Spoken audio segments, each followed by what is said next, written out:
Everyone, তো good morning সবাইকে। আমার ব্লগে স্বাগত। এখন আমি আজকে চুলার মধ্যে রান্না করতেছি ঝিঙ্গা। এখানে ঝিঙ্গা আলু আছে আর আজকা লাগিয়ে এগুলো আমি কুচিয়ে আনছি, টুকাই আনছি আর কি। আর এখানে ধনিয়া পাতা কুচি কুচি করলাম, ডিম ভেঙে নিছি, ডিম মশলা টশলা সমস্ত কিছু রাখছি।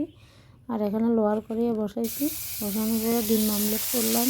এখানে কাঁকড়া আসলো, কাঁকড়া আর ইচা মাছ ভাজি টাজি করতেছি। আর কচুর দুধ কচুটা কাঁকড়া দিয়ে রান্না করছি। আর এখানে মরিচ গাছ আর বেগুন গাছের চারা আনছে, আজকে লাগামো কালকে। তো এখন লুট্টা মাছ, এই লুট্টা মাছটি একদম নরম, দিতে শান্তি নেই। তো এই অবস্থা, অনেক ভেঙে যেতেছে। আর এখানে দেশি আলু কিছু কাটছি। আর কাকুনি একজন এখানে, তো আমার লোকের পপকর্ন দিয়ে আনছে। আর এখানে স্প্রাইট, আর তারা এখানে গল্প করতেছে। আর মাটি দিয়ে আসছে, অনেকদিন পরে বাড়ির যে অবস্থা, ওখানে গিয়ে পরিষ্কার করবো।